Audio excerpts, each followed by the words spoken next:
Hola a todos y todas mis queridos demoledores. Bienvenidos al canal de MP Geopolítica, al canal Demoliendo Mitos de la Política y al canal ECAI Center de nuestro invitado Adrián Celaya. Muy buenas tardes, noches aquí en España. Adrián, ¿cómo estamos? Hola Santiago, pues estupendamente. Como siempre, encantado de estar contigo y con DMP Geopolítica. Ya sabéis que estoy con vosotros los jueves por la tarde o por la noche, según el país, a las 11 de la noche, hora Madrid. Y como siempre, dejadnos preguntas o comentarios que intentamos responder, no en este canal, sino en el canal de ECAI Center, que ya sabéis que lo localicéis muy fácil, ECAI con K, Center con C. Y ¿qué más? Pues dejarnos preguntas y comentarios, ya os he dicho. No os olvidéis de dar la tecla de suscribirse si no estáis suscritos y si os gusta el vídeo, darle a like y difundir. Pues bueno, hoy tenemos un plan muy explosivo. Tenemos al Burevestnik, al Posidón, la disuasión nuclear y al agente naranja que dice que va a hacer pruebas nucleares, que no es lo mismo probar un Que misil, esto, su motor, que probar una explosión nuclear, que hay un acuerdo firmado y tratado.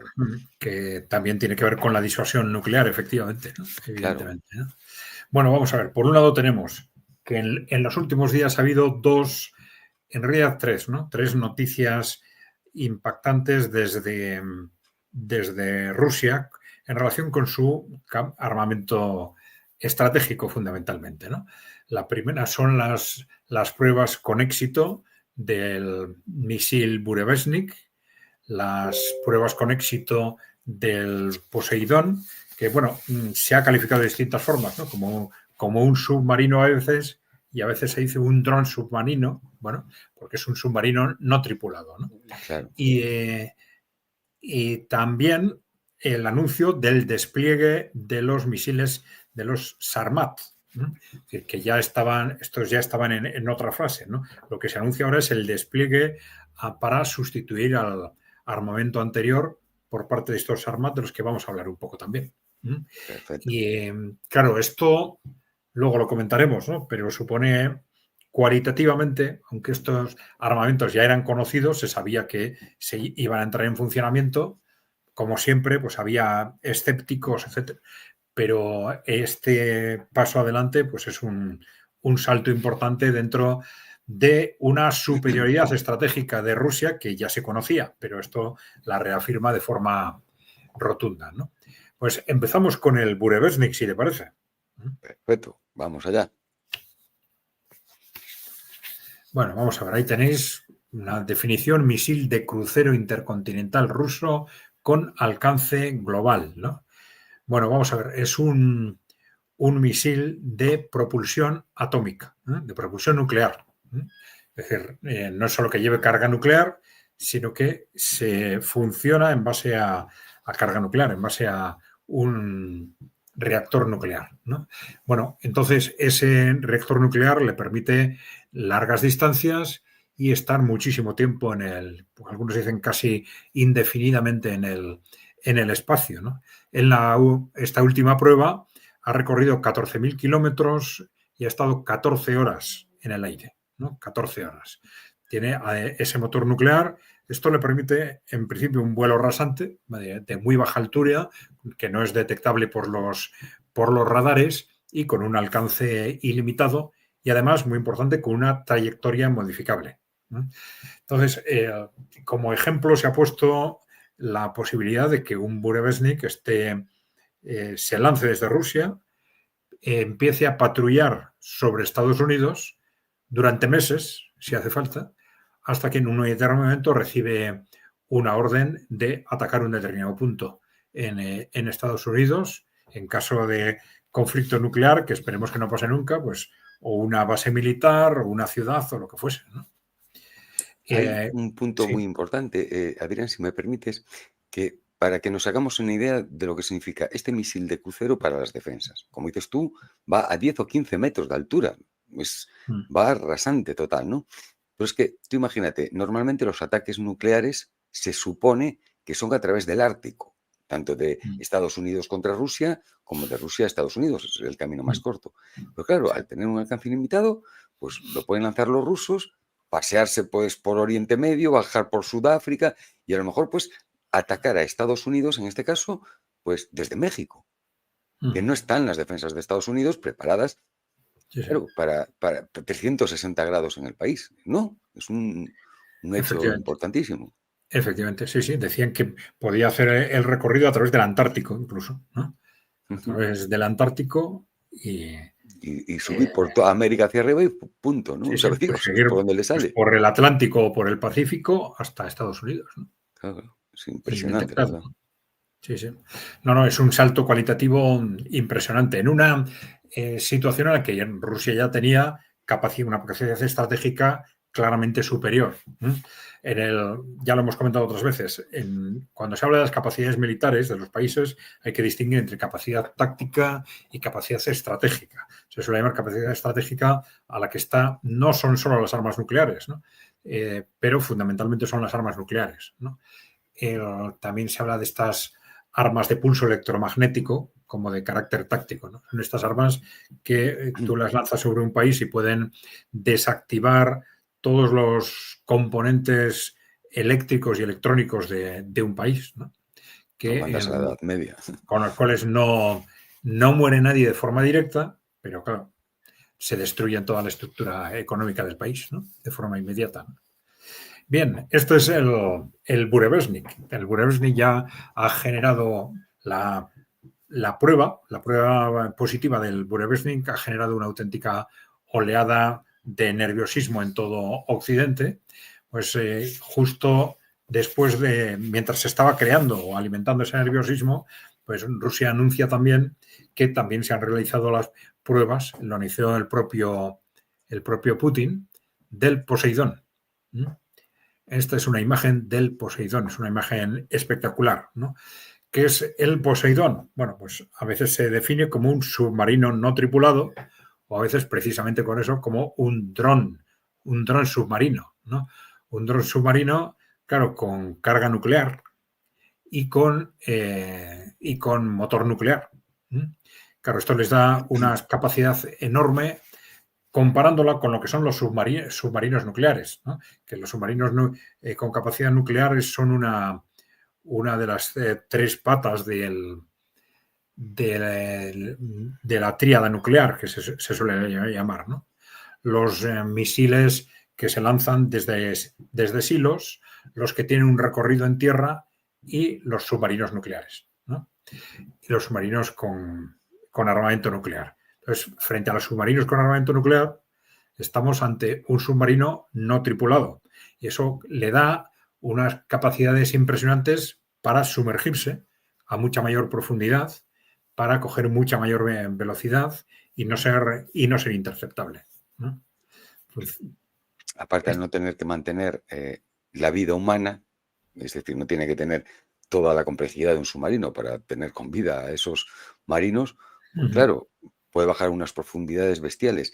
E incluso claro. decían que el motor de bueno, tanto del Poseidón como del Burevestnik, llega a ser 1000 veces más pequeño que un motor nuclear de un submarino. Es decir, la miniaturización que no solo abarca el campo de las armas, es que puede abarcar a muchísimos campos civiles y es un Sí, y adelanto que va a bestial, afectar ¿no? también, efectivamente, al resto del armamento nuclear, perdón, del armamento en general Claro. de Rusia y probablemente luego se extenderá a otros países, ¿no? Pero los actuales submarinos nucleares, los tripulados también, a partir de ahora van a tener motores, por supuesto, mucho más miniaturizados, digamos. Claro, en vez de hacer un Borey enorme, pues hacer un submarino de 40 metros, como quien dice. Y ahí lo tienes, ¿no? Bien, pues efectivamente, y si estas noticias no eran poco, pues el gobierno de Rusia anuncia también, esto ya no es un test positivo, sino los test positivos ya se habían realizado anteriormente, ¿no? Anuncia el despliegue, que ya se inicia el despliegue efectivo de los misiles. Perdón.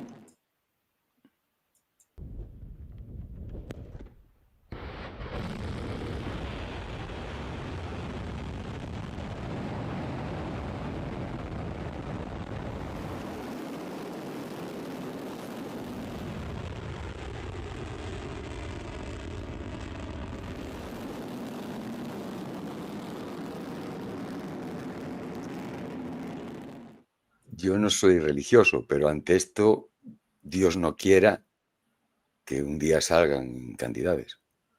Sí, estamos hablando de ya este misil Sarmat, que ya son misiles que superan las capacidades de Estados Unidos, porque son misiles hipersónicos. Estados Unidos es una tecnología que Estados Unidos lleva años intentando conseguir y no lo consigue. Y sorprendentemente, pues sí la están desarrollando no solo Rusia, sino también China e Irán. Todo el mundo piensa con tecnología rusa, ¿no? Que lo están haciendo gracias a tecnología rusa.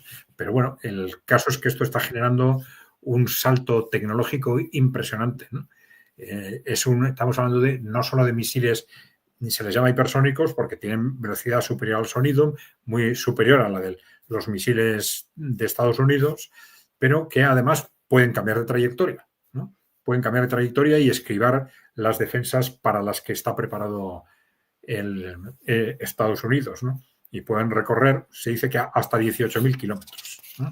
Si es necesario, ¿no? Bueno, estos son no nos vamos a extender más en aspectos técnicos, yo creo que con esto es suficiente, ¿no? El contexto en el que esto se produce es un contexto en el que se ha repetido que Rusia probablemente quería una vez más dejar clara esa superioridad en el ámbito estratégico para de alguna forma contener estos ímpetus belicistas de Estados Unidos y sobre todo de los grandes países europeos, ¿no? Bueno, de cualquier forma, hemos tenido una reacción inmediata, como suelen ser las reacciones de Donald Trump, ¿no? No son reacciones cerebrales, bien pensadas, con tiempo, como las suelen ser las rusas, ¿no? Trump, cuando responde, muchas veces responde inmediatamente, ¿no? Y que ha respondido con que ha dado la orden de iniciar la realización de pruebas nucleares. De pruebas nucleares. Bueno, esta es la imagen con la que lo estábamos representando, ¿no? La cuestión es a qué se está refiriendo Trump, ¿no? Porque en principio la palabra pruebas nucleares se está interpretando, normalmente se habla de pruebas nucleares como hacer estallar bombas nucleares en la práctica, ¿no? Pero podría ser pruebas en cuanto a algún tipo de ensayos de alguna tecnología o metodología más moderna. Pero, claro, esto no tendría mayor repercusión, salvo sorpresas. Pero, claro, el lanzar efectivamente bombas nucleares, hacer una prueba efectiva con armamento nuclear, sería algo insólito desde principios de los 90, no sé si fue el año 93, la última prueba nuclear. Prueba nuclear real, estamos hablando, ¿no? Es que se hacían primero en desiertos, luego en el mar, etcétera. Y se decidió, pues por razones ecológicas, de contaminación, etcétera, se decidió no hacer más pruebas y a partir de entonces lo que hacen los países es hacer test en ordenador. Test de de las armas nucleares y de las nuevas actualizaciones de las armas nucleares a través de ordenador, ¿no? Efectivamente, si Trump se animara a poner en marcha una prueba nuclear real, tampoco parece que sería un tema fácil, porque en principio, según los cálculos de los propios Estados Unidos, desde que se da la orden hasta que el proceso realmente se pone en marcha, pueden pasar entre 12 y 24 meses. Claro. Con lo cual es un proceso muy complejo. Todas las instalaciones que tenían para hacer esas pruebas están desmanteladas prácticamente. Claro, claro. Pero bueno, ya sabemos que Trump es un hombre que busca el efecto inmediato y lo que luego pase no le importa. Entonces él suelta, vamos a hacer una prueba nuclear, todo el mundo se queda con eso y luego un mes o varios meses después nadie se acuerda de preguntarle si, claro, oye, esto que habías dicho, ¿qué pasa? ¿No? Yo creo que son un poco celos, ¿no? El protagonismo que alcanzó Rusia presentando estas armas de golpe, de repente dice, ¿cómo? Claro. Y yo no tengo un juguete de esos, ¿cómo puede ser? No puede ser, pues hago pruebas nucleares. Yo creo que es un poco así. Y estos gestos Donald Trump los suele hacer sobre todo para el mercado interno. Porque claro, fuera, pues la gente sabe lo que realmente hay y no hay, pero en ese mercado interno en el que tiene un establishment como el europeo, tremendamente agresivo, ¿no? Pues hay que ir contra Rusia, hay que ir contra Rusia. Entonces, de pronto Rusia manifiesta una ventaja tecnológica muy clara, pues ante ese establishment le digo, bueno, pues yo también soy muy duro con Rusia, ¿no? Es ese tipo de Tenemos reacción que habitual en Trump, ¿no? recordar lo del submarino nuclear, ¿no? De que hemos puesto submarino nuclear muy cerca de Rusia, lo tenemos ahí al lado.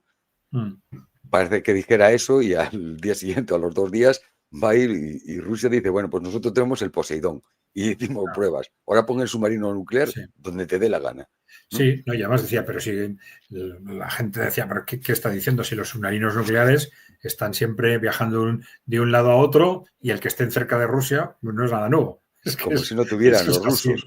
es casi habitual, ¿no? Claro.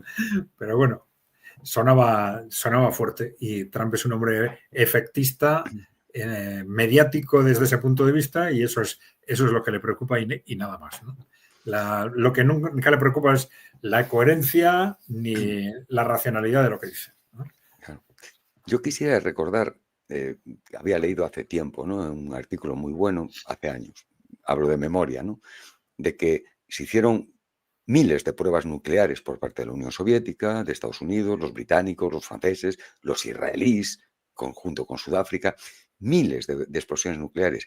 Y que precisamente desde que empezaron esas pruebas nucleares, a partir de los años 50 prácticamente, finales de los 40, los casos de cáncer en el mundo se multiplicaron no sé por cuántas veces. Una auténtica bestialidad. Quiero decir que no es eso de va en Nueva Zembla o en el Ártico, hacemos una explosión. No, es que hay corrientes de aire, que esa radioactividad no desaparece, no se evapora y se reparte por todo el mundo. Y después la población mundial, que no tenemos nada que ver con sus artimañas nucleares, la sufrimos, ¿no? No, mira, pues no tenía ese dato, pero efectivamente es importante, sí, sí.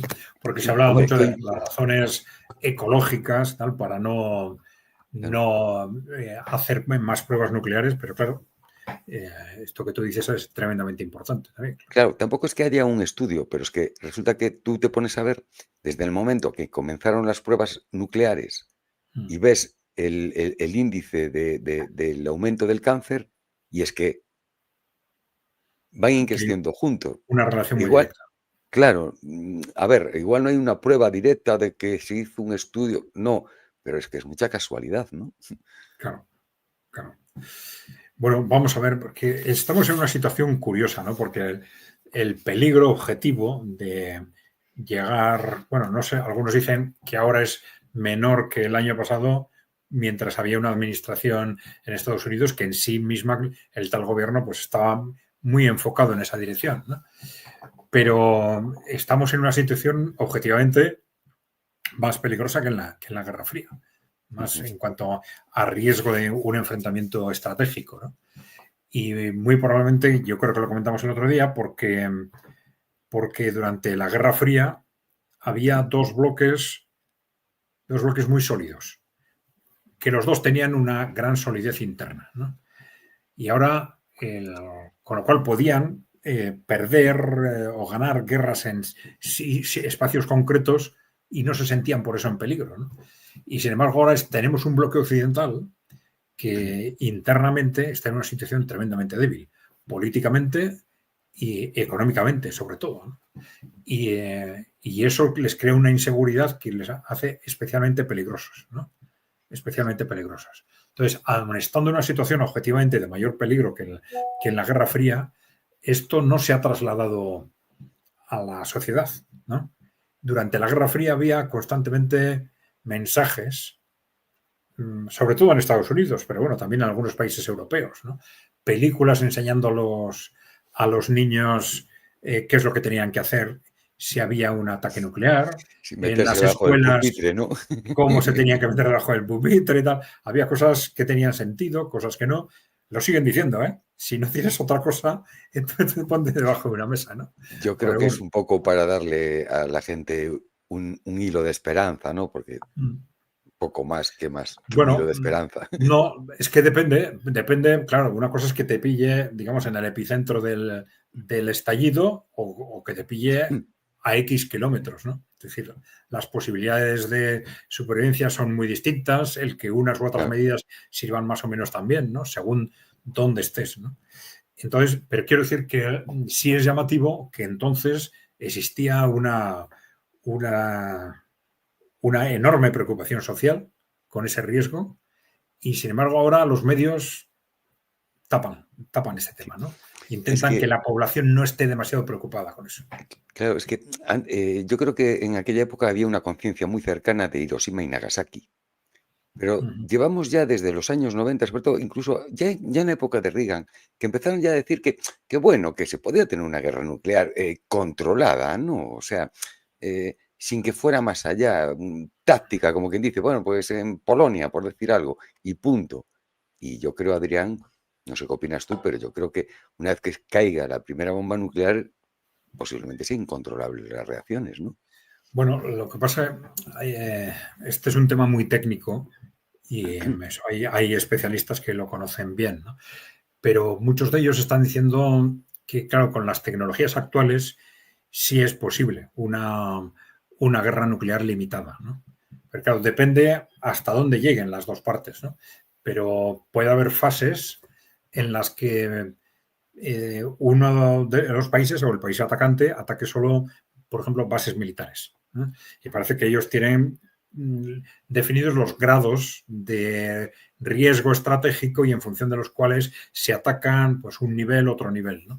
Entonces, las armas nucleares actuales, por lo visto, no son tan sucias como las de entonces, ¿no? Entonces, el impacto parece mucho más localizado y el efecto radiactivo también, ¿no?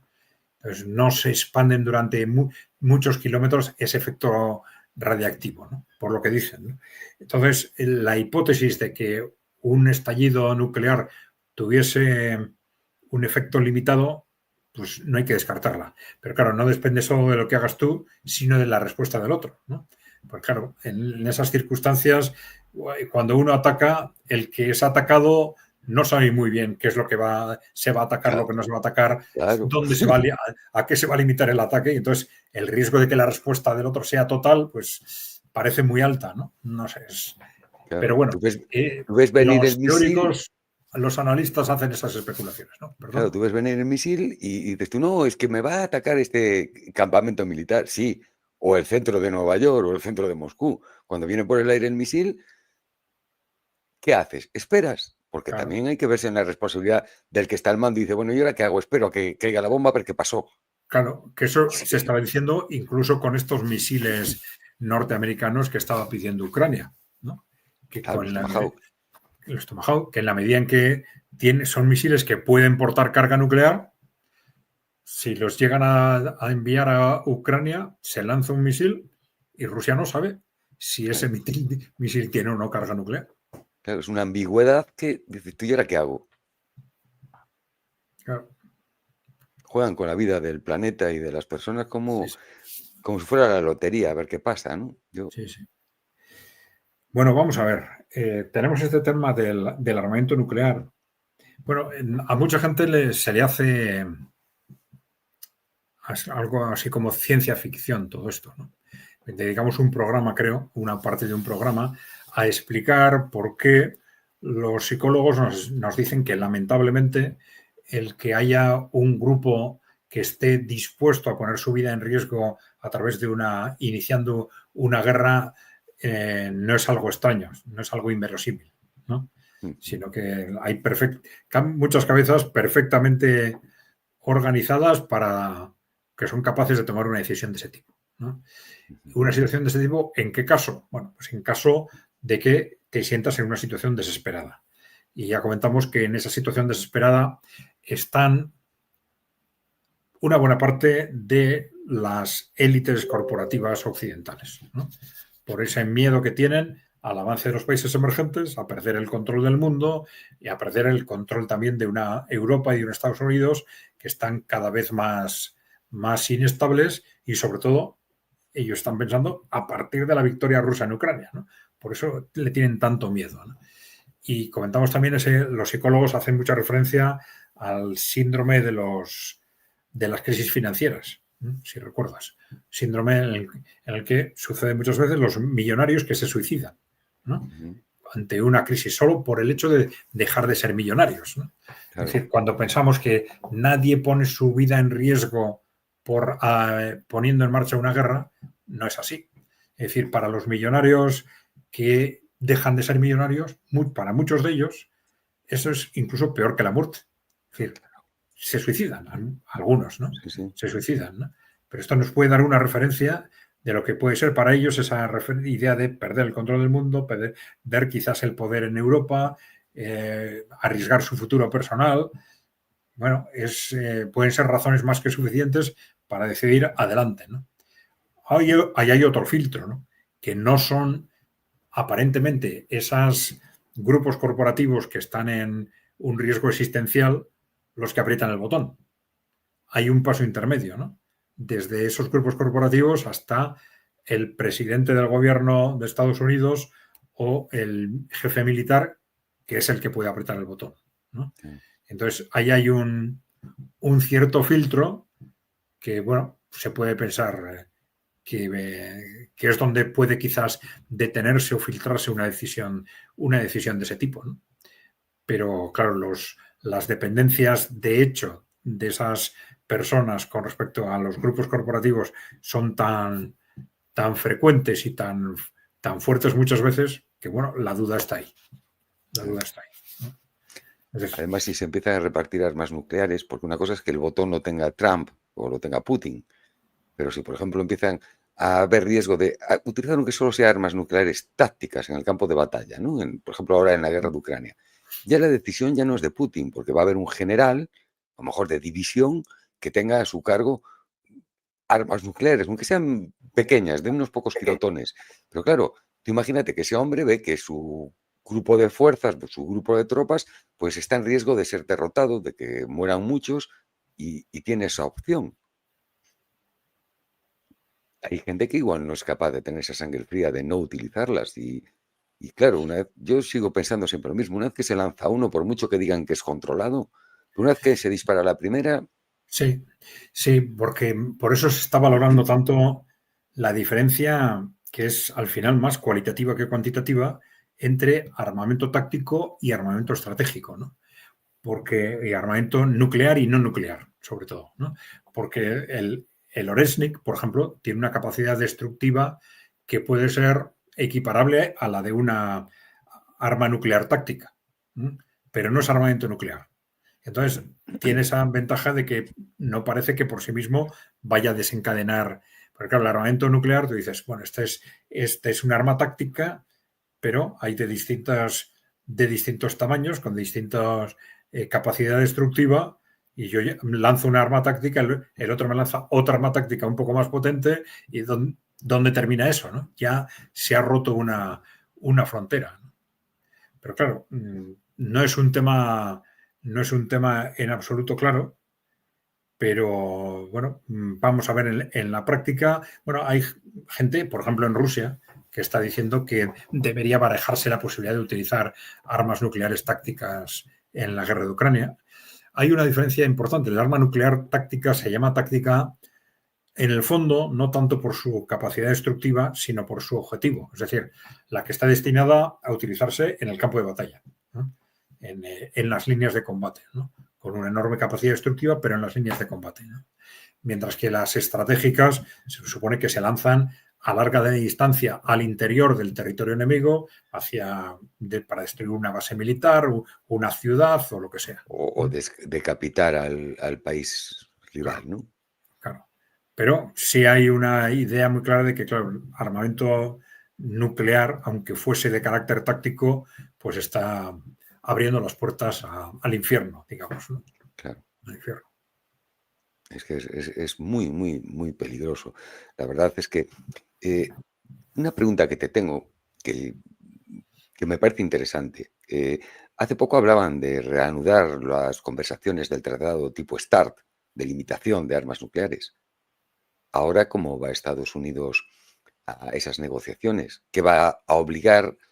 Porque para igualarse, Rusia tendría que deshacerse, por ejemplo, pues de los Bolivárnik, del Poseidón, de los Armat, porque claro, son superiores a las armas estadounidenses.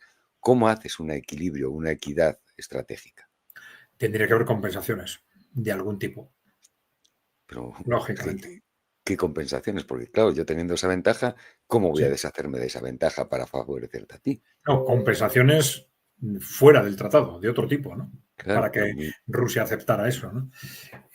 Hombre, no lo sé. Pues, puestos a poner algo encima de la mesa, si Trump empieza a realizar pruebas nucleares en reales, pues dicen, bueno, yo a cambio dejo de realizar pruebas nucleares reales, ¿no? Aunque eso no es en sí mismo una ventaja para Rusia, ¿no? Más para el mar o el país que sufra esas pruebas. Pero bueno, no lo sé. claro, No lo sé. pero Pero después, en ¿quién le dice principio, a Kim o quién le dice a cualquier otro país? Por ejemplo, Arabia Saudí no ha firmado el Tratado de No Proliferación Nuclear, por ejemplo. claro, ¿Quién le dice a ellos que no puedan desarrollar y explotar una bomba? O a Irán. A ver, si yo me pongo a explotar bombas nucleares, ¿cómo le digo a los demás que no lo hagan? sí, claro, el caso de los países árabes y musulmanes es especialmente llamativo o hiriente, si se quiere, ¿no? Porque claro, todo el mundo está diciéndoles que no puedes tener bombas nucleares cuando su enemigo las tiene y no se le dice nada, ¿no? Hablando de Israel, que todo el mundo sabe que tiene, pues, algunos hablan de 90, otros de 300 armas, cabezas nucleares, etcétera, ¿no? Y se ha saltado todas las normativas, no se somete a revisión, pero tú, porque no eres Israel, tú sí, Claro, tú te tienes que tú eres someter malo. a los tratados internacionales, tú no puedes tener armas nucleares y mucho cuidado conmigo, que ya sabes que soy tu enemigo, ¿no? Y Claro, que tengo armas nucleares, ¿no? Pues es sí, algo sí, tremendamente hiriente, con lo cual, claro, no sería en ese contexto eh, por prudencia no lo van a hacer, pero no sería de extrañar que a nada que cualquiera de ellos tenga la posibilidad, pues intente hacerse con algún arma nuclear, por supuesto, ¿no? claro. Y sería en cierto modo hasta legítimo, ¿no? Aunque yo esté Sí, contra las armas nucleares, pero claro. sí, parece que Arabia Saudita ya ha dado un paso con ese acuerdo estratégico con Pakistán, ¿no? Es que Pakistán es el Claro, único país musulmán que tiene armas nucleares y ahora han hecho un acuerdo estratégico con Arabia Saudita en el cual Pakistán se compromete a proteger estratégicamente a Arabia Saudita, ¿no? Que es un salto cualitativo importante y parece que ha sido una de las razones de mayor peso para arrastrar a Estados Unidos y a Israel a lo que luego ha sido este comienzo de alto el fuego, ¿no? Por lo menos, ¿no? claro. Y viendo esa paridad estratégica nuclear que tendría que haber en un tratado START, por ejemplo, Estados Unidos tiene los submarinos, que son un arma bastante moderna, son buenos submarinos los norteamericanos, con buenos misiles. Tiene el arma aérea, con los B-2 y tal, ¿de acuerdo? Pero sin embargo, por ejemplo, los misiles basados en silos, que los norteamericanos no tienen como los rusos, misiles móviles en camiones, son todos basados en silos, los Minuteman III. Pues precisamente estaban hablando de que quizá tengan que desmantelarlos porque es que se quedaron tan obsoletos que ya no se atreven ni a probarlos, porque igual no salen ni del silo, ¿no? Y Efectivamente. los británicos, los misiles que tienen, en realidad son Minuteman III adaptados, bueno, con la pegatina de Gran Bretaña, como quien dice, ¿no? Sí, sí, que no, ellos mismos no tienen ni idea de si están operativos o no. Vamos, Claro, es que es un efectivamente. riesgo probarlos Sí, sí, incluso. sí, sí. Claro, todos estos movimientos están relacionados con ese concepto de disuasión nuclear, ¿no? Y un concepto que funcionó aparentemente muy bien durante la Guerra Fría y que siempre se ha tenido en cuenta en las relaciones geopolíticas entre países con capacidades nucleares, ¿no? El tema es, en la situación actual, ¿qué es lo que está ocurriendo? Pues ahí está ocurriendo que Rusia está teniendo un problema estratégico muy serio con el concepto de disuasión, ¿no? ¿Y qué problema está teniendo? Pues que a pesar de esa clara superioridad estratégica, como consecuencia de cómo han ido evolucionando los acontecimientos desde que empezó la guerra en Ucrania, algunos dicen que incluso desde el 2014, pero bueno, desde que empezó la guerra en Ucrania, Pues resulta que los países occidentales le han ido progresivamente, digamos, perdiendo el respeto a Rusia. Perdiendo el respeto porque se suele decir, bueno, una cosa es tener armas nucleares, pero como dices, si no te ven capaz de utilizarlas, esas armas nucleares no sirven de nada. Claro. Y entonces, esto es algo que está siendo muy criticado en Rusia, en los medios de comunicación, en algunos medios de comunicación rusos, que se han ido poniendo más nerviosos a medida que desde el año 2023, cuando queda claro ya que Rusia tiene ganada la guerra de desgaste, empiezan las potencias occidentales a poner en marcha una estrategia de escalada. Dicen, lo único que nos puede salvar ya de que Rusia gane la guerra y que para ellos es el fin del mundo, ¿no?, es una escalada. Para conseguir esa escalada, lanzamos una serie de provocaciones contra Moscú, contra Rusia, y en base la respuesta a esas provocaciones es la que nos va a dar el argumento de la escalada. Entonces, ahí empezaron primero con un armamento, luego otro armamento, todos pasos que en el propio Occidente se decía que era provocar a Rusia, que era muy peligroso y tal, pero se acaba dando el paso. Y sin una respuesta clara, contundente por parte de Rusia, ¿no?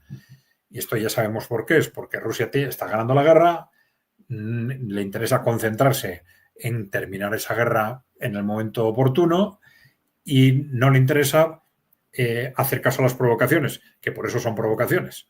Cuando yo provoco a alguien es porque quiero que reaccione frente a esa provocación. Entonces Rusia no accede a la provocación para no sacarle del tablero en el que está ganando, ¿no? Pero también sabes que si no respondes a una provocación, luego va a haber otra. Y luego va a haber otra. Esto es lo que ha ido pasando, provocaciones cada vez más graves, de forma que pues, y ha llegado incluso pues, a que la OTAN junto con Ucrania pues, ha llegado a entrar en territorio ruso, en Kursk, a invadir territorio ruso, a bombardear centrales nucleares, ¿no?, a atacar los alardes de alerta temprana antinuclear, que es causa de respuesta nuclear en sí misma, ¿no? Y todos estos movimientos no han tenido una respuesta contundente por parte de Rusia. ¿Por qué no lo han tenido? Pues hay dos razones. Porque Rusia quiere evitar a toda costa una guerra mundial, digamos, que sería casi seguro una guerra nuclear al final. Esto siempre se ha dicho, ¿no? Porque una guerra entre países nucleares con capacidad nuclear, en el momento en que uno de ellos se siente en riesgo, el que se convierta en un conflicto nuclear, pues es casi inevitable, ¿no? Y entonces Rusia no quería una guerra nuclear, y entonces, bueno, no vamos a responder como nos gustaría. Nos atacan, sabemos que son los países de la OTAN los que nos están atacando a través de Ucrania, pero son los países de la OTAN. Entonces les gustaría responder contra los países de la OTAN. Entonces, pero eso es una guerra mundial, ¿no? Es darles el pretexto que están buscando para aplicar el artículo 5 y lanzarse a la guerra contra Rusia, ¿no? Rusia no quiere esa dinámica, pero claro, entonces se dice, bueno, pues responde contra Ucrania, pero es que con Ucrania no quiere utilizar todos los medios. Por eso se ha dicho que es ellos mismos le llaman todavía operación especial, operación militar especial. No quieren calificarlo como guerra, dicen, en una guerra utilizaríamos otros medios, ¿no? Pero aquí estamos hablando de una población que va a ser parte de Rusia o que queremos que sea un amigo con el tiempo, no inmediatamente, pero que con el tiempo sea un amigo de Rusia. No podemos utilizar cualquier medio, ¿no? Y entonces, bueno, no vamos a caer en una provocación que está intentando o bien que reaccionemos contra Ucrania enajenando no sabemos para cuánto tiempo a la población de Ucrania, o bien que respondamos contra un país de la OTAN y ya tienen el pretexto para la guerra. Claro, pero no se responde y viene otra provocación mayor y otra provocación mayor, ataques contra San Petersburgo, contra Moscú, y esto crea lógicamente un cierto nerviosismo en ciertos sectores en el sentido de que Rusia ha perdido capacidad disuasoria, ¿no? Ha perdido capacidad disuasoria, ¿no? Bueno, vamos a ver, esto es en sí mismo una realidad, pero no se sabe hasta qué punto es una realidad previamente calculada o es, como dicen los más críticos, que simplemente el gobierno de Rusia se ha dejado arrastrar poco a poco en esa pérdida de capacidad disuasoria, ¿no? y es que le ha llevado hasta un punto en el que los riesgos para la propia Rusia son cada vez mayores y sus posibilidades de respuesta limitada también limitadas, ¿no? Y bueno, para valorar esto tenemos que tener en cuenta el factor tiempo, ¿no? ¿Por qué? Porque yo puedo aguantar una provocación aun sabiendo que me va a venir otra provocación y luego otra, si el tiempo durante el cual yo voy a estar sometido a ese riesgo es limitado. Y esto tiene que ver con el tiempo que prevean que va a durar la guerra en la propia Ucrania. Es decir, esto, si ven que ese final de la guerra es más o menos cercano, esto puede ser un argumento para, mientras tanto, aguantar provocaciones, porque, bueno, igual van a más, pero al final, dentro de X meses, yo voy a ganar la guerra y esto se va a terminar, ¿no?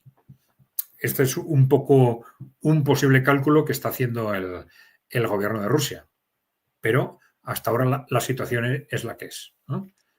Claro, la única respuesta que veo que hizo Rusia fue cambiar el paradigma del uso de armas nucleares, que antes solo las utilizaría en caso de defensa de ataque nuclear, mientras que ahora pues, ha aumentado, ¿no? Como el caso de riesgo de desaparición, de riesgo de estado perdón, de desaparición del Estado ruso, por ejemplo, ¿no? Y también tenemos que recordar que Rusia solo tiene bombas nucleares en Rusia. Bueno, creo que ahora puso unos Iskander en Bielorrusia, pero bueno, tampoco está claro que tenga allí armas nucleares. Sin embargo, la OTAN tiene armas nucleares en Alemania, en Gran Bretaña, en Turquía, incluso se habla de que en España, en Rota, que las hay, aunque dentro del acuerdo no estarían permitidas, pero claro, ellos son los dueños de Rota y imagínate tú lo que tienen allí, porque unas bombas de caída libre, aunque solo sea de unas MK, creo que es 62 que le llaman. O sea, quiero decir, la OTAN tiene en muchos países, incluso Polonia está pidiendo que pongan allí bombas nucleares, mientras que Rusia está contenido, solo los tiene las de él. Eso es uno de los puntos que también ven, ¿no? La sociedad rusa que dice, a ver, ¿qué pasa? La OTAN tiene bombas nucleares por todos lados y nosotros, ¿qué? Sí, es curioso, por ejemplo, este tema de Polonia, ¿no? Que son este tipo de medidas aparentemente suicidas, ¿no? Por parte de estos países cercanos a Rusia, sobre todo Polonia y los países bálticos, ¿no? Que están en una posición de constante provocación contra Rusia, cuando es un enemigo que les puede aplastar en cualquier momento si fuera necesario, ¿no? Pero no, están como esos, les llaman los chihuahua a los países bálticos, ¿no? Están, perdón, que no pinta nada, pero está siempre gruñendo, ¿no? Pero es algo realmente sorprendente y que deja muy claro que tiene unas élites, unos gobiernos que realmente no toman decisiones en función de lo importante para sus ciudadanos, ¿no? Que están allí puestos por Occidente y toman decisiones en función de los intereses de Occidente, ¿no? Es que tú imagínate Rusia, como decías tú antes, muy bien dicho, de que, hombre, si tú quieres que Kharkov termine siendo Rusia, no vas a mandar a la ciudad de Kharkov una bomba nuclear. Pero claro, a mí me dices tú, vienen los polacos, y a mí es que los polacos, pues, ¿qué quieres que te diga? Hasta en realidad, todo lo contrario, han sido enemigos de Rusia durante siglos, siempre hubo enfrentamientos. Los países bálticos, como se están comportando, pues que ya ves, y ya no hablemos del resto de Europa, ¿no? O sea, Rusia a lo mejor, como dices tú, ya ahí no tendría ese miramiento. Y cojo y te meto 3 pepinazos y ¿qué? ¿Ahora qué? ¿No? Porque yo te digo una cosa, sinceramente, yo tengo dudas de que si Rusia, por ejemplo, por cualquier cosa atacara nuclearmente a Polonia, yo tengo dudas de que Estados Unidos se dedicara a hacer un intercambio nuclear con Rusia. Lo Claro, dudo seriamente. claro, claro. De hecho, el famoso artículo 5 del Tratado de la OTAN, del que se habla mucho, no obliga. Dice que sí, las partes ayudarán, cooperarán, se considerarán también atacadas, pero no Pero no dice dice lo que. ni Claro. cómo, ni nada, ¿no? Te Entonces, mando tiritas y un casco y yo ya te ayudé. Búscate claro, la vida, ¿no? entonces sí puede ser, el artículo 5 puede ser un pretexto, es decir, un argumento para el que tiene ganas de entrar en la guerra para que entre, ¿no?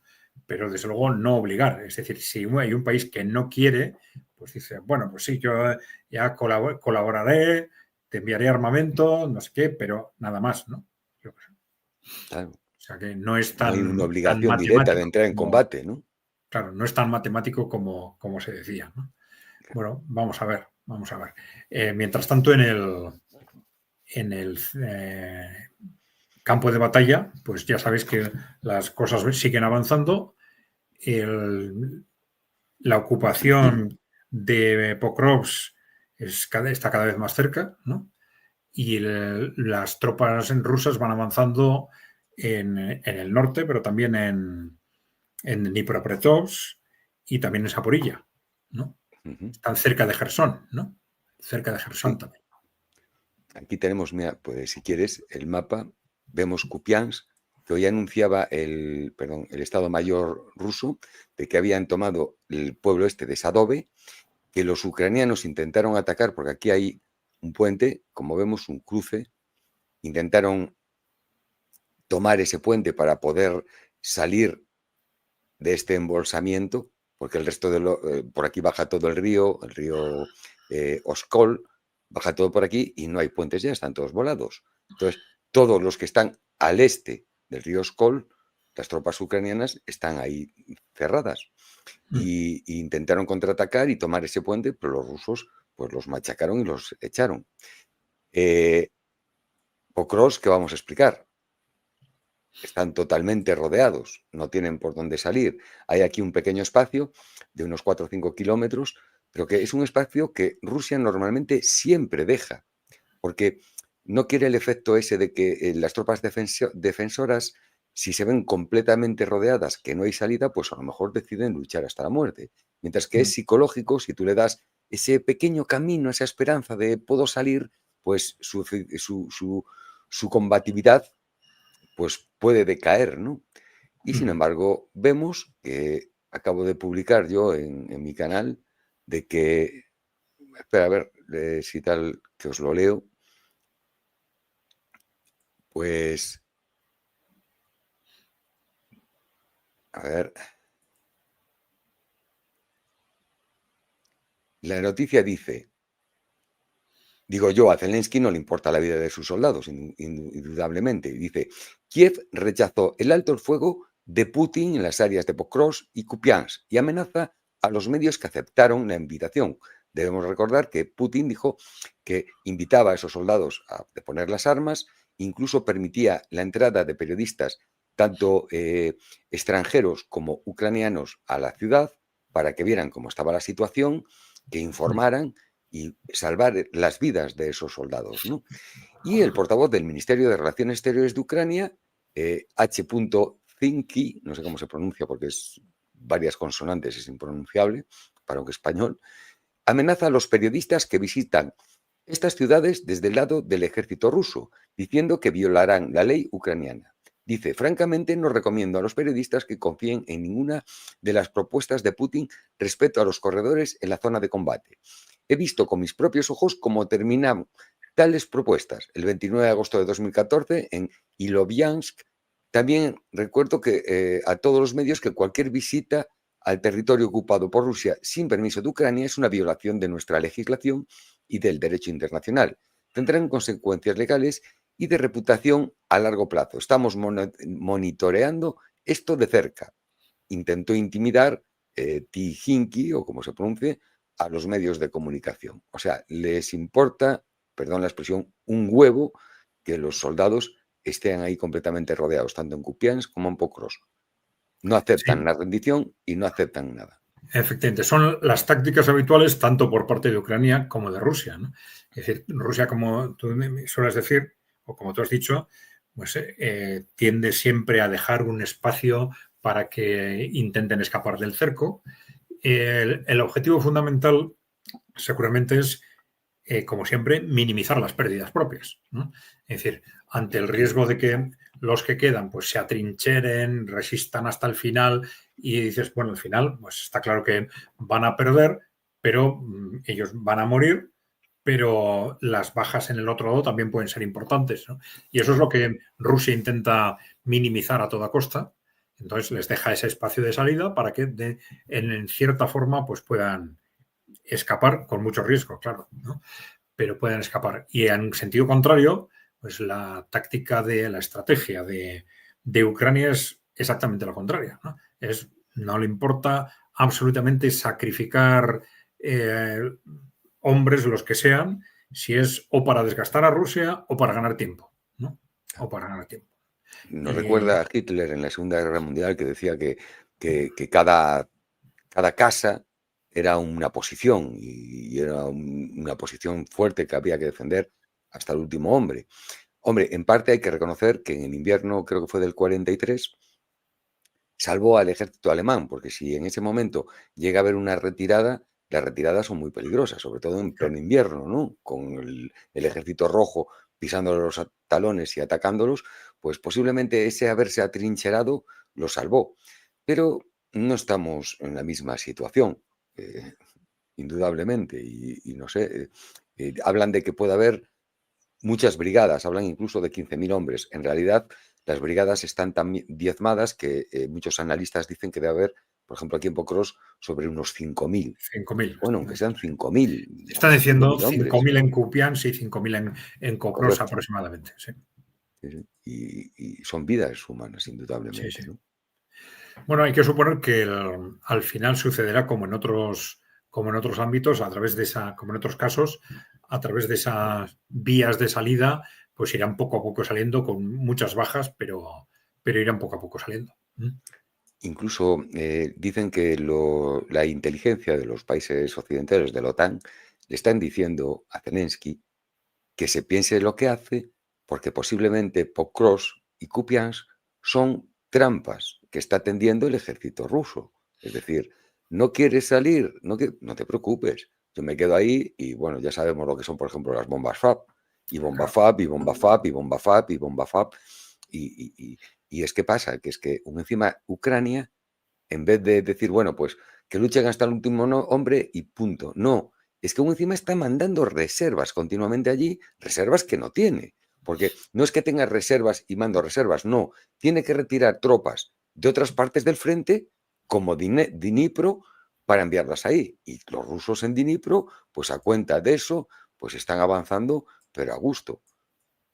Pokrovskoe, que es un nudo muy importante, como vemos pasar aquí todas las carreteras que surgen hacia abajo, hacia Gualipole, o sea, ahora mismo es de las ciudades más importantes que les queda.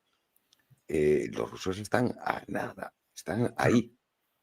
No, ¿No? es que ya en general el ejército ucraniano es un ejército muy sobreextendido en Claro. la totalidad del frente, ¿no? Hay sitios donde están diciendo, pero es que si tenemos un soldado cada 100 metros, ¿no? Con un soldado cada 100 metros es imposible proteger las líneas y tal. Entonces, claro, pues eso, a nada que haya movimientos de un sitio a otro, pues dejas desprotegidas zonas del frente que Rusia aprovecha, evidentemente, ¿no? Claro, les está pasando un poco, volvemos al ejemplo de la Segunda Guerra Mundial, de que Hitler decía, tengo aquí una división. Sí, pero no es una división de 20.000 hombres como era en la Segunda Guerra Mundial, porque de esa división está tan desmantelada que quedan 1.500. Eso no es una división, es un batallón y encima castigado, ¿no? Y pues aquí empieza a aparecer lo mismo. Pues no, tenemos 50 brigadas, sí, pero 50 brigadas que en vez de tener 2.500 hombres que suele tener una brigada ucraniana, ¿cuántos tienen? ¿Cuántas armas le quedan? ¿Qué posiciones defienden? Porque están diciendo también que tras Pokrovsk hay una línea que crearon ahora de defensa que los ucranianos dicen que no, que es una línea buenísima, que no puedan atravesarla los rusos. Y los rusos están diciendo que es una línea de risa. Porque claro, imagínate, la crearon ahora, a última hora, como ya es de corrupto el ejército y el gobierno ucraniano, y encima la crearon mientras los rusos con sus drones y sus tal estaban atacando a las excavadoras. O sea, no, si las de Pokrovsk y todas estas que son de hormigón de varios pisos de profundidad y tal, están cayendo, pues unas trincheras de tierra en campo abierto, pues para el ejército ruso pues no parece ser que sea un obstáculo muy difícil de superar, ¿no? Claro, esa es una cuestión clave, efectivamente, porque a efectos de saber lo que puede pasar a partir de ahora, hay que tener en cuenta que las zonas que se han ido ocupando hasta ahora han sido las que han sido fortificadas intensivamente durante 8 años, desde el año 2014, desde el Maidán, ¿no? Por Ucrania, pero por la OTAN fundamentalmente, ¿no? Incluso con una presencia importante de bases de la CIA para ayudarles, etcétera, ¿no? Entonces, el tema es, una vez que se supera esa zona que es, digamos, la zona más oriental de Ucrania, una vez que superen esa zona, se dice, bueno, si a partir de ahí no hay ni fortificaciones serias, ni muchas ciudades que puedan servir de punto de frenada para el ejército ruso. Entonces, claro, ahí ya solo con llegar a esas zonas ya los desplazamientos territoriales van a ser muchísimo más rápidos, ¿no? Muchísimo más rápido. También hay que recordar, porque hablamos mucho de Pokrovsk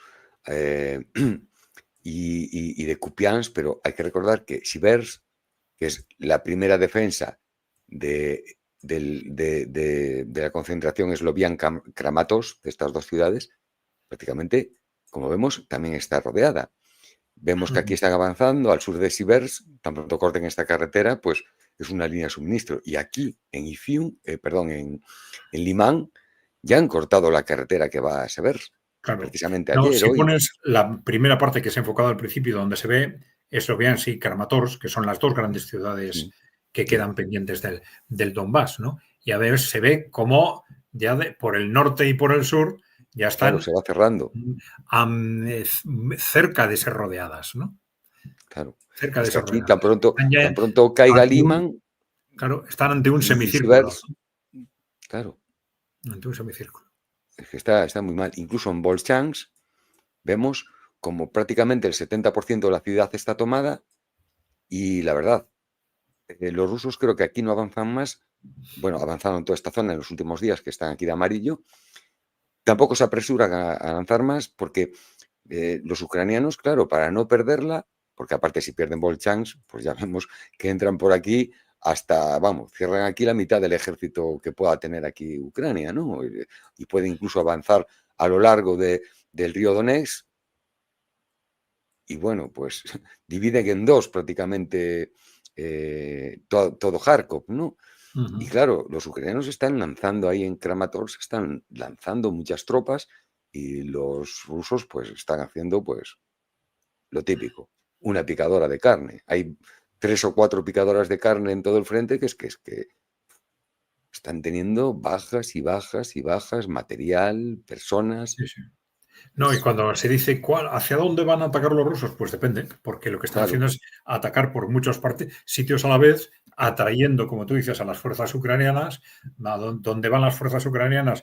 Pues se detiene un poco el avance para continuar en otra parte del frente que está ahora más desguarnecida, ¿no?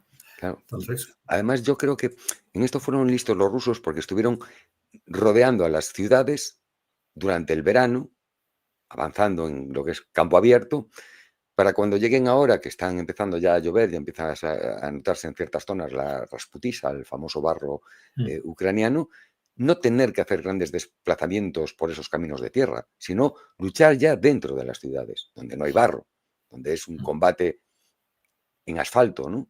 Entonces, pueden estar ahora durante el otoño, hasta que se endurezca el suelo en el sí, invierno, combatiendo en las es ciudades. un par de meses, dicen, ¿no? Claro, y una vez que se endurezca el terreno, pues, y esté muy, muy diezmado el ejército ucraniano, pues hablan incluso de una ofensiva en enero. Sí, vamos a ver, porque otras veces se ha hablado de ofensiva, también se hablaba para enero, perdón, para el verano y de la primavera, y Rusia no ha entrado en esa dinámica, ¿no? Entonces, tienen esa estrategia de guerra de desgaste para minimizar los costes del avance y no sabemos exactamente cuándo van a decidir superar esa estrategia porque ya está cuando valoran que el ejército ucraniano ya está suficientemente desgastado como para emprender grandes ofensivas territoriales sin costes excesivos. Claro, yo creo que Gerasimov está esperando que madure, vamos a decir, ¿no? El Claro, ejército. Una vez que lo tenga maduro y lo tenga en su puesto, pues claro, es más claro, fácil lanzar 50, 70, lo 80 que mil no hombres sabemos en... es qué baremos pueden estar utilizando a efectos de determinar cuándo se considera que el nivel de desgaste del ejército ucraniano es suficiente como para emprender esos grandes avances territoriales, ¿no? Claro, es que aparte después tenemos el factor drones, que todos sabemos que, a ver, tú lanzas una división con 200 tanques, pero, coño, te lanzan 1000 drones encima y te hacen una escabechina, ¿no? Claro. Aunque no tengan muchas tropas los ucranianos en esa zona, con que tengan operadores de drones, pues por eso está atacando tanto en el territorio profundo con misiles y tal. Rusia está atacando muchísimo las fábricas de drones. Vemos que cada vez que hay un ataque masivo siempre comentan, y atacamos la fábrica de drones de tal, porque claro, es que es fundamental que pierdan esa capacidad de drones, porque si no, no puedes lanzar tropas al campo de batalla porque es que te arriesgas a tener unas bajas impresionantes, ¿no? Claro, claro. Claro, ganar sí, pero ¿a qué precio, no? Claro, sí, sí, esa es la cuestión clave. Claro, Cómo están valorando el riesgo que es conveniente o que es aceptable asumir a la hora de abordar esa estrategia de expansión territorial, digamos, de avance territorial. claro. Yo creo que uno de los sitios donde quizá no se espera tanto y están preparándolo es aquí en esta zona de Zaporizhia. Zaporizhia es una ciudad muy importante de 700, 800 mil habitantes que tenía por lo menos antes, ¿no? Y bueno, aquí esto es el lago, es el río Dnieper, ¿no? Que aquí al estirarlo se queda así de este color, pero Maratomavka avanzaron, si cae Orehov, prácticamente la carretera va directa a Zaporizhia, están también subiendo desde Kamiansk hacia arriba, y si ya no hace falta ni que tomen la ciudad de Zaporizhia, porque eso puede traer muchas tropas, pero con que la rodeen un poco y puedan cruzar el Dnieper, pues bueno, la rompen totalmente toda la defensa ucraniana en Gerson y bueno, pues un golpe durísimo. Hay muchas, los analistas que saben de verdad, la verdad es que dan muchas opciones, porque hay muchas opciones que explotar. Los rusos tienen un campo, una línea de contacto tan grande, son tantos miles de kilómetros, que claro, es que no sabes dónde te pueden golpear. Sí. Bueno, y este tema de los avances territoriales se supone que debería estar relacionado con lo que hemos comentado antes de la disuasión, ¿no? Es decir, de esa pérdida de la capacidad de disuasión por parte de Rusia por no haber respondido a los ataques y a las provocaciones que se supone que está generando nuevos movimientos por parte de Occidente. El último es ese anuncio de Francia de que va a enviar, de que ya han decidido, dicen, ¿no? Enviar 3.000 tropas regulares, ¿no? A Ucrania, ¿no? Porque claro, ahí hay Claro, otro elemento que son es el de las tropas irregulares, que se sabe que están desde el principio, ¿no? Que son muchos miles de distintos países y que es un soporte fundamental del ejército ucraniano, pero a eso también esa es una de las provocaciones que Rusia no ha querido ver. No ha querido ver tampoco para no entrar en esa dinámica. Tú, si se dice públicamente que tú estás ahí luchando contra mí, pues tengo que responder contra Francia, ¿no? Contra el claro, país de la OTAN. A Rusia, como no le interesa, pues no quiere verlo, ¿no? Pero claro, el tema de desplazar ya tropas regulares, pues precisamente son tropas que ven ya con la bandera francesa, ¿no? A pelear con hablan de Rusia. la legión extranjera, ¿no? Claro, están hablando de la legión extranjera. Entonces, claro, eso ya es un salto, ¿no? Pero toda esa estrategia de no responder a provocaciones, he hecho que tiene mucho que ver con el tiempo, ¿no? Es decir, eh, parecería que si ahora no se responde de forma muy directa es porque piensan que la guerra se va a resolver lo suficientemente rápido. Es decir, que Claro, no va a tener una continuidad indefinida, porque sí se sabe que Rusia en principio tiene preparado el ejército para muchos años, ¿no? Para luchar muchos años. Pero claro, la otra cuestión es el colapso de Ucrania cuando se produce, ¿no? Cuando se produce. Que esa es la cuestión claro. clave. Además, yo creo que en eso también hacen bien los rusos, porque lo único que quieren hacer, por ejemplo, Francia en este caso, sería provocar, porque estamos hablando de un frente de batalla donde hay 500.000 de hombres de cada bando, 3.000 soldados, que es una banda de amigos. Prácticamente Claro, eso pero no va a fíjate cambiar nada. cuál ha sido la dinámica de las provocaciones, ¿no? Mando 3.000, no pasa nada, la siguiente 5.000, Claro, la siguiente 15.000 y al provocado le cuesta tomar la reacción precisamente porque no ha reaccionado a las provocaciones anteriores, ¿no? Entonces, poco a poco es como la teoría de la rana en la cazuela, que se va hirviendo de forma progresiva sin que ella se dé cuenta, ¿no? Claro. Como se va Que conste, calentando poco a poco, ¿no?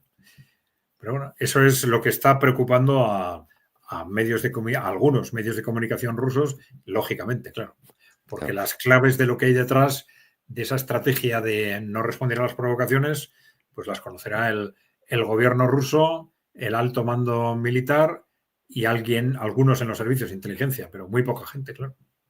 claro, que conste que no contesta claramente a las provocaciones, pero sí contesta atacando esas tropas, porque eh, tanto polacos como franceses han tenido muchísimas bajas que a ellos tampoco les interesa decir, no, es que nos han destrozado 500 soldados. Pues claro, entonces, ¿qué hacen allí 500 soldados si son tuyos? Que estás en guerra. Y los rusos, pues, se hacen como no se dan por aludido, ellos no saben que están allí, pero los pepinazos que le sueltan, los Iskander y las bombas FAK que le sueltan, en lo que es centros de adiestramiento que llaman, bueno, hubo varios casos de que hablan de cientos Sí, de con eso sí hay bajas que contar, con que si van tropas regulares francesas van a ser un objetivo prioritario. preferente, evidentemente, ¿no? El No tema es que, dirían nada, pero pum, ¿no? claro, el tema es que eso puede ser que a Francia no le importe demasiado, porque como su objetivo fundamental, el de las potencias europeas sobre todo, es la escalada, dicen, bueno, he mandado 3.000, me los has masacrado, pero mando otros 5.000, otros 10.000, porque no pasa, si no pasa nada en Francia, ya les he ido acostumbrando, ¿no? Si Rusia tampoco reacciona contra Francia, solo contra Ucrania, ya está de alguna forma normalizado el que siga llevando tropas a Ucrania, ¿no? Pero bueno.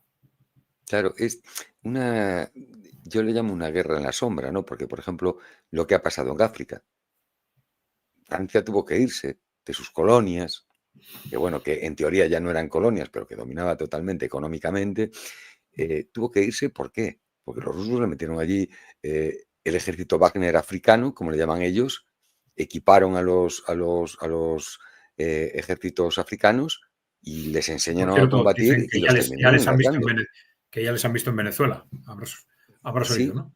Sí. eso hablan, sí, de que uno de los aviones Ilyushin que llegó a Venezuela, pues que iban, no tropas de combate, supongo que serán, pues, adiestradores, ¿no? Serán para enseñar tácticas de combate o tácticas más que nada de inteligencia a los venezolanos, ¿no? También hablaban de que incluso había ido algún sistema antiaéreo Tor M2 de las últimas generaciones para precisamente poder defenderse del posible ataque que serían los misiles Tomahawk que van a baja cota. Y para eso los Tor son los mejores que hay para combatir ataques a baja cota. Y hay que reconocer que Rusia ahora mismo no le sobran los sistemas antiaéreos porque está recibiendo muchos ataques diarios de cientos de drones y sin embargo tuvo esa capacidad, esa hermandad de acuerdo estratégico de enviárselos a Venezuela. Sí. Muy Hay bien. que reconocérselo. Vamos 1 hora y 8 minutos. Perfecto. 9 minutos. ¿Lo dejamos ahí, Muy bien. Santiago? Me pareció Bueno, muy pues como interesante siempre ya todo. sabéis, vale, ya sabéis que estoy con vosotros jueves por la tarde o por la noche, según el país, 11 de la noche, hora Madrid, ¿no? Dejarnos preguntas y comentarios, que ya sabéis que en la medida en que podamos respondemos no en este canal, sino en el de ECAI Center, que lo localicéis muy fácil, ECAI con K, Center con C. Si os ha gustado el vídeo, darle a like y difundir, y no os olvidéis de darle a la tecla de suscribirse si no estáis suscritos. ¿De acuerdo? Perfecto. De acuerdo. Pues mañana recordar que a las 23 horas de España estará con nosotros Fernando Moragón. Y bueno, pues a ver qué nos cuenta Fernando. No sé todavía de lo que va a hablar, supongo que será de la actualidad, como siempre. Ya sabemos que es muy ácido y sabe buscar esos puntos para comentar. Y bueno, pues os emplazo mañana a las 11 de la noche de MP Geopolítica y Demoliendo mitos de la política. Muy Hasta bien. luego a todos. Un saludo. Encantado.